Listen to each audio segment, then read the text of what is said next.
For too many years, families of children with devastating illnesses have felt helpless as they watch their child suffer. Today, they're taking matters into their own hands and finally finding relief treating their child with cannabis. This is one family's story.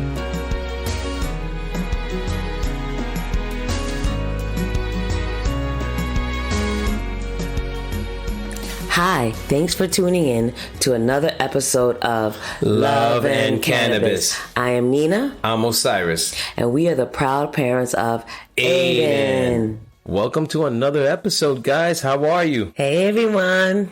Hey, out there, if you guys are going through it, you guys are hanging in there, you guys are doing your thing. Keep it up. Hang in there. You're not alone, as we always say. Exactly. So what we're going to talk about today, I think we left off as decriminalization. How's that look? Yeah, big topic, especially here in New York. Yeah, big topic, and it isn't with common sense. You know, it's like it is and it isn't. I mean, if you think about it, you decriminalize this plant, it changes everything. It changes people's perspective, possibly. You could bring a message and understanding that this plant is helping people to reconnect with themselves. It's kind of a healing plant. It has so much benefits on the upside than anything else on the downside. You know what I mean? So it's like we need to really get that message across so people understand, so they're no longer afraid. No one's no more hiding. I mean, just having conversations with people, like it's like almost taboo. It's like marijuana's been around for a long time, people. Let's be real. It's not like, hey, you got a pound of cocaine. No, it's like it's marijuana. Let's talk about it. Let's be open up front.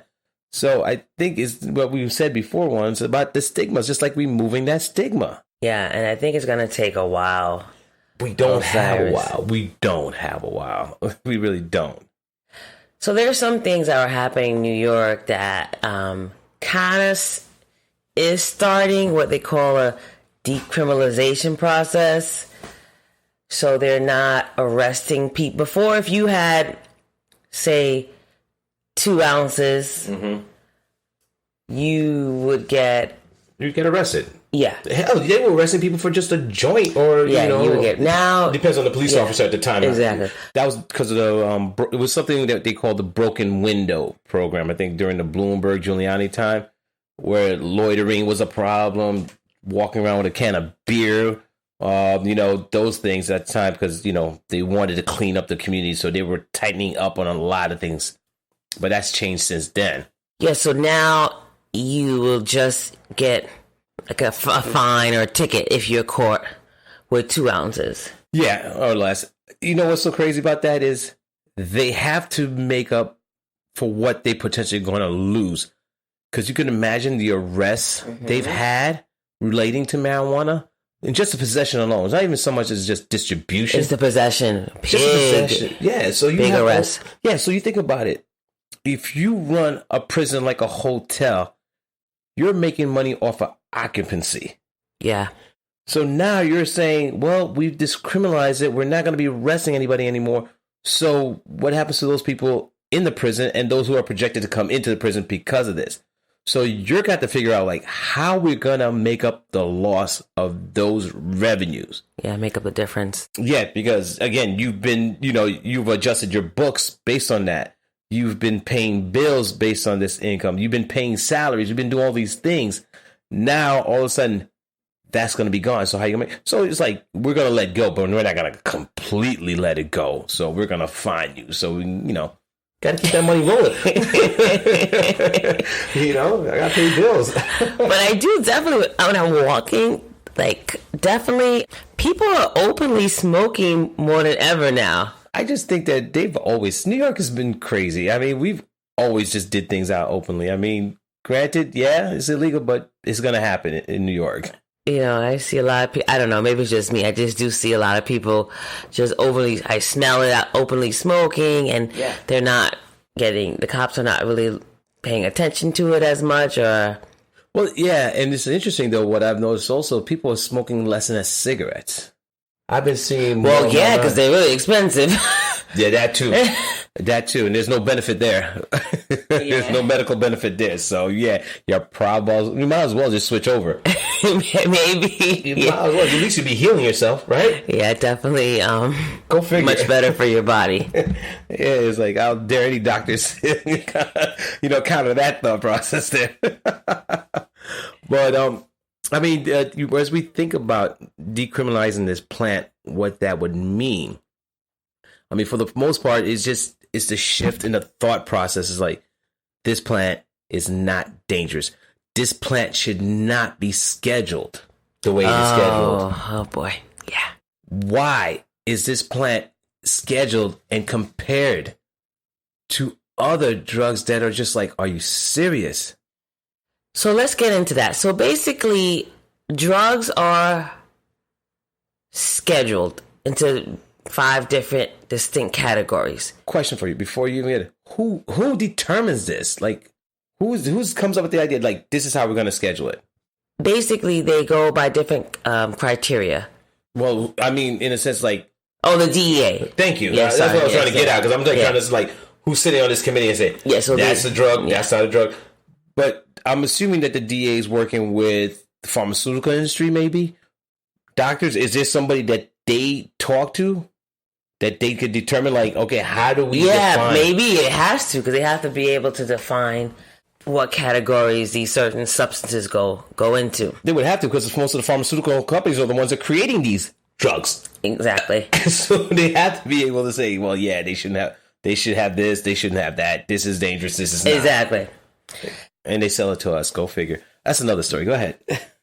So there's basically 5 categories, 5 schedules. Oh. So a Schedule 1 means that it's very addictive and there's no medical value, no medical use, and it has a high potential for abuse. So what falls under that? What drugs falls under Schedule 1? LSD. Oh, great. Yeah, we all got that going around. Like, yeah, I have it in my back pocket. Ecstasy. Okay, no comment. Heroin. Okay. Yeah, God. Peyote. Is peyote? Yeah. I mean, but that's interesting because Native Americans used it. It is a hallucinogen, but they used to use it for like spiritual rituals. It wasn't like something that say, "Hey, let's go do some peyote." But they did it for communications with the spirit. They did it as as a moment of where they gathered as a group, or even they had guests. They would sit there and they would use peyote. It's a leaf. I believe it's a leaf, and they would either chew on it or even sometimes smoke it. So that's interesting. It's up there. I mean, I don't know. Maybe check my guy in the corner and see if he has peyote. But I don't Never heard of it, actually. I mean, I just don't see it out there. But okay, we'll go with that. Okay. Another one, Quaalude. Ah, Bill. Honestly, I never heard of this until this whole Bill Cosby thing. Yeah, man. Yeah, never heard of Quaalude before. Yeah, they used it back in the 70s. It's a muscle relaxer, and they used to party it up with that drug. And from my understanding, it's like only certain people were able to get that. You had to be really connected to a doctor. It's not like now where doctors usually just like write prescriptions left to right. It's like you had to know somebody. You had to be like connected with people in Hollywood to really get that access. So, yeah, man. So, and guess what is under a Schedule 1, people? Cannabis, Yep. marijuana. So it's up there with ecstasy and LSD. Interesting. And heroin out of all drugs. And heroin. So basically, they're saying, and to this day, they're saying that there is no medical value. That's absurd. And clearly, there is. I read articles every week. In fact, they're publicizing medical records. I mean, there's specific research specifically on the cannabinoids. And then you got to look at Israel. Israel's been doing research for like over almost 40, 60 years. So it's a lie. It's very confusing. It's not confusing. They know what they're doing. Oh, okay, that's something. But it's all a lie. It's all propaganda on their end. And also, if they saw there was no medical value, why do they have patents on the plant? Exactly. Why is there the Epidiolex, which is a cannabis-derived suspect medicine they're giving to kids with epilepsy? So no value though. But yet no value. No medicinal and value. They refuse, the federal government refuses till this day to take cannabis off as a Schedule 1. But I would have to say, I mean, granted, I may catch some, flack over this, but I have to give credit to Trump on this, is that he has stayed true to this point, because I recall with him coming into office, he stated that he would not use any federal resources to go after medicinal cannabis or medical marijuana. So he's hold true to that, because that part of the industry is definitely growing. And he also said, I will leave it up to the states to determine how they will handle medical marijuana and recreational. So we do have a hands off in that sense in our office. In the White House, there's a hands off approach in a sense of dealing with marijuana. So the states are really left to try to put something together while the federal government is trying to prepare to do. Because you think about it, if the federal government does decriminalize it, you're looking across the board that all the states have to adjust and say, okay, what do we do with these individuals that are in the prisons right now who have faced either anywhere between 5 or maybe a couple, we'll start this, maybe 1 to 2 years to even as far as 30 years of prison time for possession. What do you do with that? That's like one of those movies where people disappear for a certain period of time and then they come back and they're trying to readjust. That's what that's going to look like. It's like, okay, I've been gone for so long. How do I fit in? Where do I fit in? How do I reclaim what's gone or what's owed to me? So that's a lot of, unleft answers there, because financially it may be a problem from some states if they have to, let's say, reparations. Because I know that was a discussion in the beginning when it came with decriminalizations, reparations, and how to give back to those individuals who have lost so much over this plant while other people are making millions of dollars. Is it fair to tap the industry as it is now to pay for the mistakes or for the decisions that the states have made or the federal government made? Is it fair for a new industry to do that? What are you saying, to pay? For those who've been harmed by being in prison. So you have an industry now that's growing, that's, paying tax. So those tax money, because what's going to eventually happen if that is the case, it's going to cause retailers, anyone in the cannabis industry to raise prices now to make up for those taxes, the tax burdens that they're going to have in order to make up for the reparations. When the states were the ones who would cause these injuries. So you're like saying, you know what? Like what they wanted to do with lottery. When the lottery was first created, they said, a portion of those tax monies that we collect from lottery or the winnings that we collect from the lottery would pay for education, would pay for roads, would pay for all these things. That really hasn't worked out. Yeah, I don't know what they would do. I mean, I just don't understand why the federal government doesn't want to take responsibility. There you go. That's exactly what it is. We screwed up, but we don't know how to handle it now. Yeah, take responsibility. You know that this cannabis should not be, everyone knows, it's pretty clear. It is clear that it should not be a Schedule 1. But yet they do not have the guts. And there's no talks about it being descheduled. And that's the main problem. Yeah, it is. It is. And there's a lot of things. And now there's words that pharmaceutical industries are really moving in behind closed doors into the industry. I mean, GW Pharma is one, but there are many others who are now looking to, not even now looking, they've been using derived parts of the plant, but now they're looking to actually really take over. Before, the thought process was that they're going to come in and start buying out companies. Now they're looking to get in on their own without having to buy a company. Yeah, so it doesn't, if companies are doing all of this, just change the wording, change the paperwork, do what you have to do to deschedule it. It is not on the same level as LSD. It's definitely not. Even come on. Let's look at Schedule 2. What is Schedule 2? So Schedule 2 They're very similar to Schedule 1. Mm-hmm. However, they supposedly have less dependence. Okay. Suspect, but go ahead. And they may have some type of medical benefit. Some. But are they considered dangerous like the Schedule 1? Yes, they are dangerous, but not as dangerous. I don't know. I question everything the DA does, but go ahead. I'll run with it. Go ahead. So Schedule 2 are things like Vicodin. Okay. Cocaine. Okay, now you lost me. But go ahead. I'll ride this one out with you. Go ahead. Methadone. Oh. And let me just say something. If you've ever lived near a methadone clinic, you'll know it is highly addictive. Well, I forgot what they call that. It's a movie behind it. It's like it's Zombieland, basically. Yeah. So I don't know. So then you also have Oxycontin. Are we serious here? Ritalin. Okay. Yeah, and Adderall. Adderall, wow. And fentanyl. Fentanyl? Mm-hmm. Do you know how dangerous that drug is? Exactly. So basically, just to reiterate, all the drugs that I just mentioned are considered to be less dependent, less dangerous than cannabis. So cocaine. Someone is really high.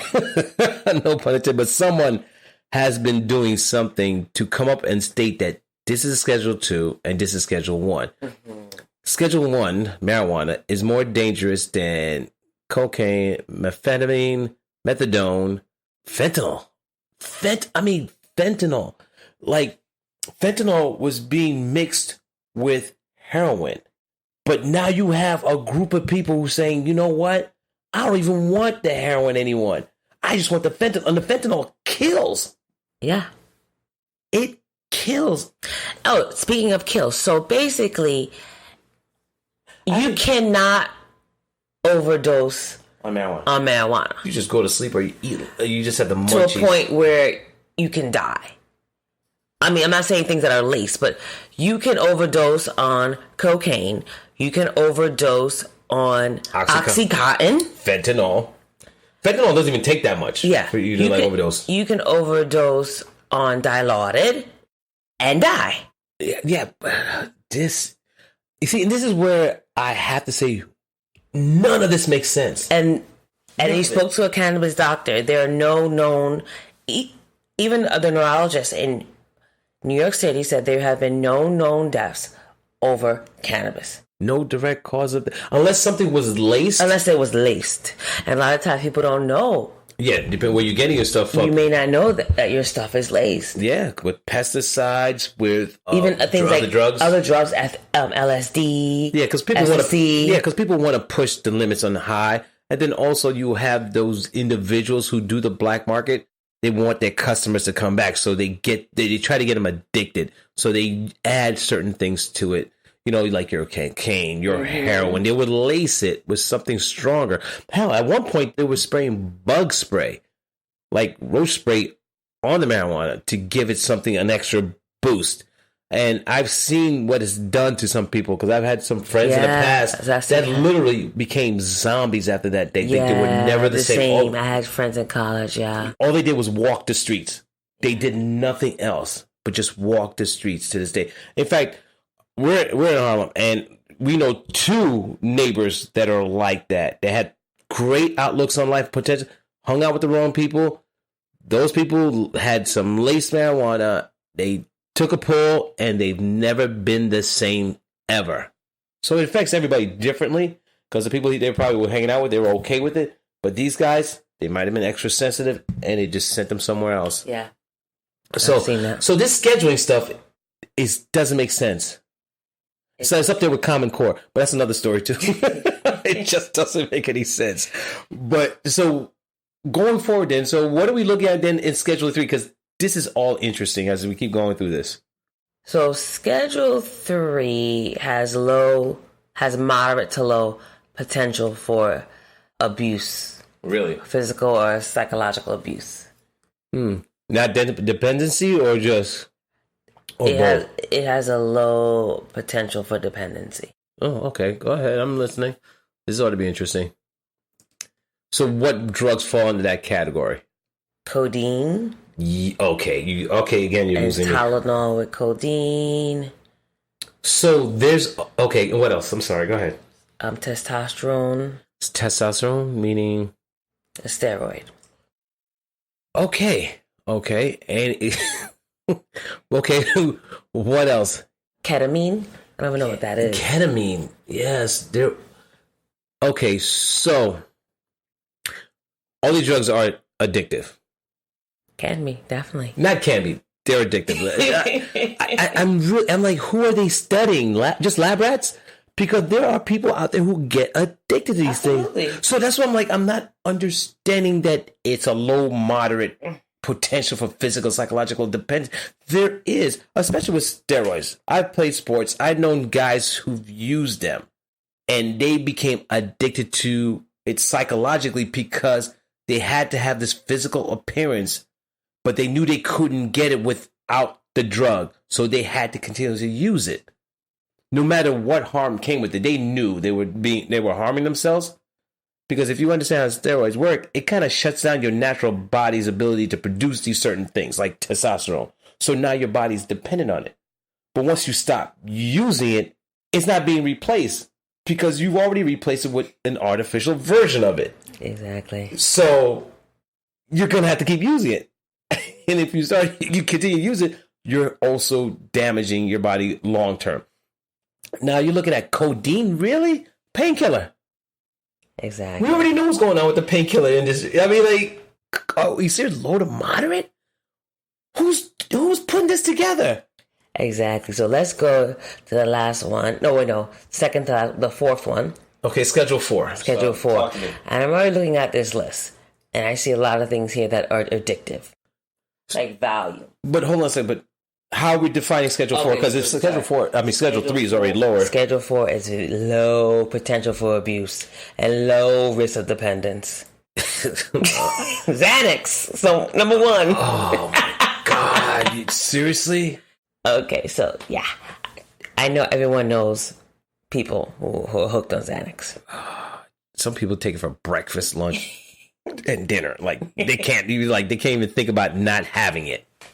But go ahead. This is not to joke on people who take Xanax. We're just having fun here, but we're having fun with the idea that with someone who says that this is not addictive. Exactly. This is low to moderate. Come on, these guys can use it. They're okay.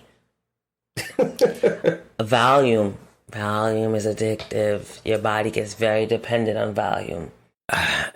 Jesus Christ. I'm sorry. Excuse me. Someone actually thought that, hey, this is gonna be all right. We could make it a Schedule 4. It's not that problematic. But yet, there's known the doctors be arrested for overprescribing these particular drugs. What's another one? Ativan. Okay, so that's up there too. So this is absolutely ridiculous. Yeah. Oh, okay. I'm like kind of lost for words, but I'm not, because it just doesn't. It's asinine, really. I'm sorry. It doesn't make sense. What else? Tramadol. Mm-hmm. And Ambien is Ambien. Wow. Where your dreams have dreams. I don't think I've ever taken Ambien, but I know. No, you did once. Did I? Yes, I remember a couple of years ago, a few years back, you took it.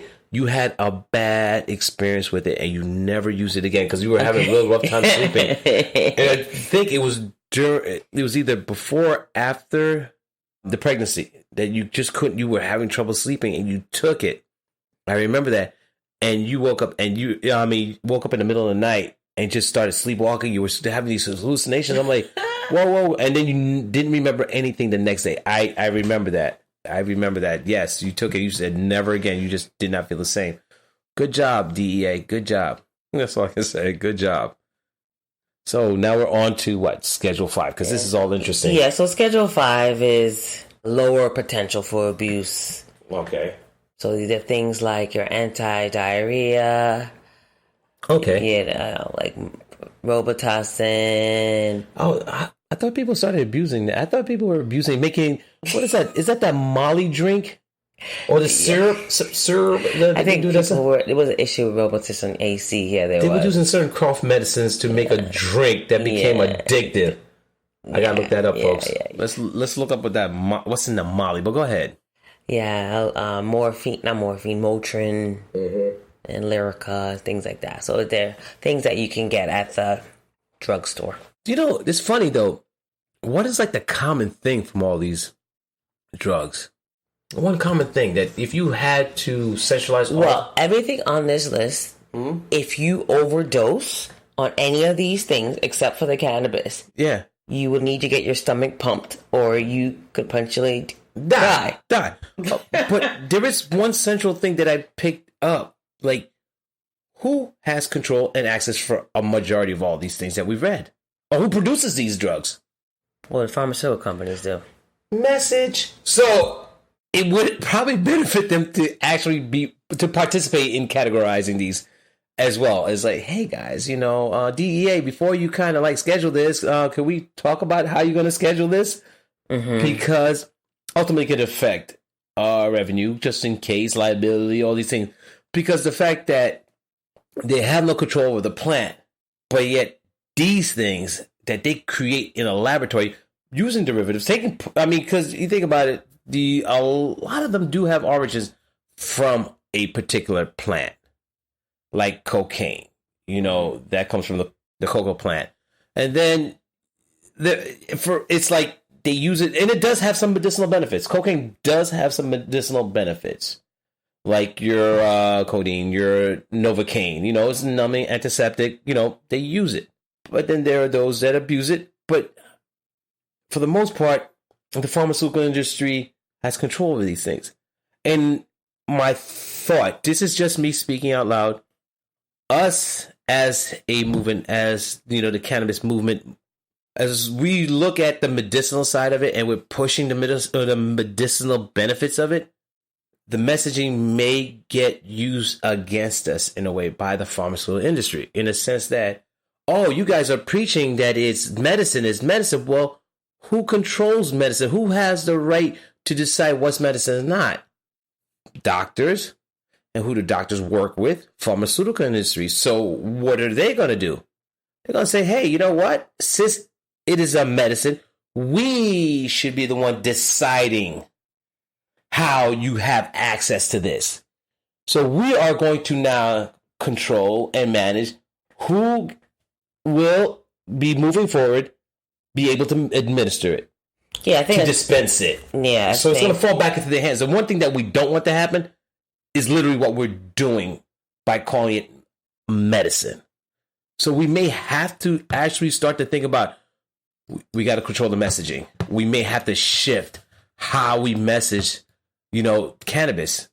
Because truthfully, you should be able to have access to something that really reconnects with you, on a cellular level. Yeah, that's the thing. So I do see that shift, that if we do consider it medicine, that the pharmaceutical companies are going to want to totally take it over. Oh, yeah. That's their plan. And, only certain people will be able to get it and to be under their care. And then, you know what they're going to do? They're going to charge us through the nose. It'll be very expensive. For a plant that just grows in a while. And maybe diluted. Maybe diluted? Okay, diluted. And maybe even have added preservatives, added chemicals to it to enhance it, as opposed to using it in its pure sense, in how it's supposed to. The raw form. Yeah, exactly. I've never known them to want to do anything really except make money. And I understand that people are making money in this industry. That's great. But at the same time, there are people out there who are actually doing the right thing by people. For us personally, we've met so many amazing people out there who want to genuinely help us and our son. Uncle Pete, thank you. Love you, brother. We went up to Maine to visit a friend of ours. I've been meaning to go see him, Uncle Pete. And he has his own dispensary, and he's been helping hundreds and hundreds of people.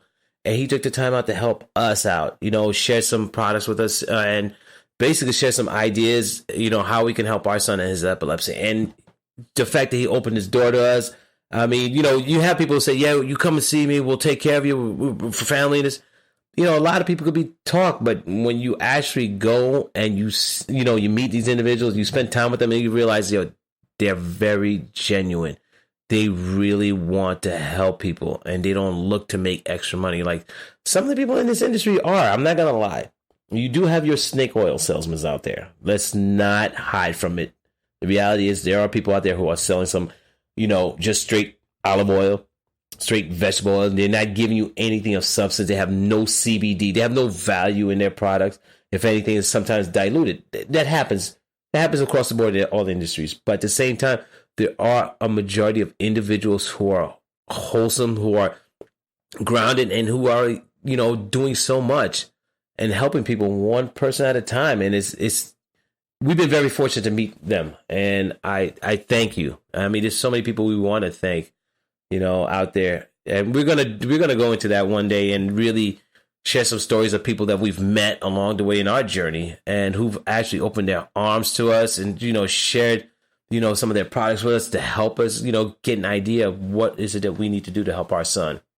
Thank you. Love you guys. Thank you. Thank you. This was a very interesting episode.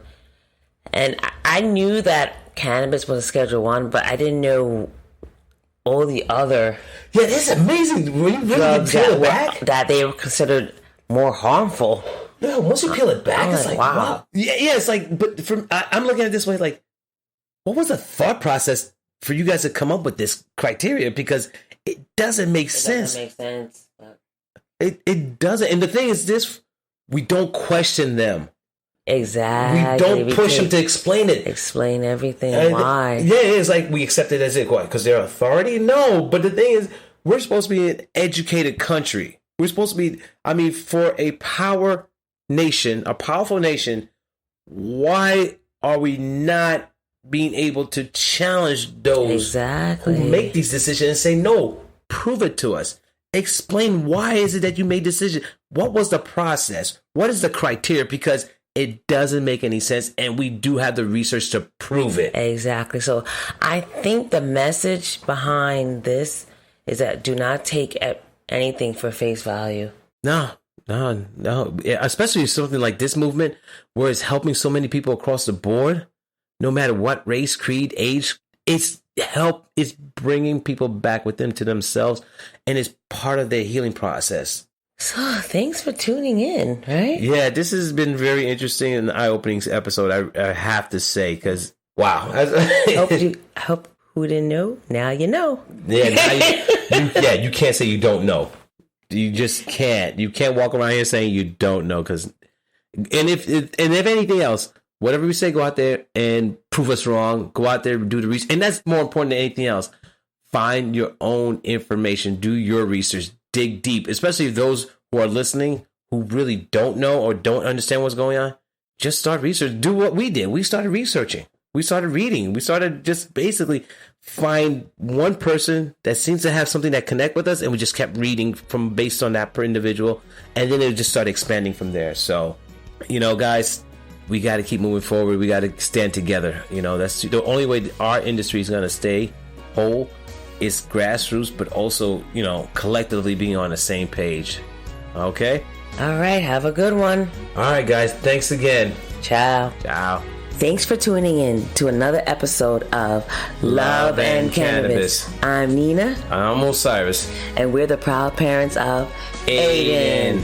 Be strong. And stay empowered.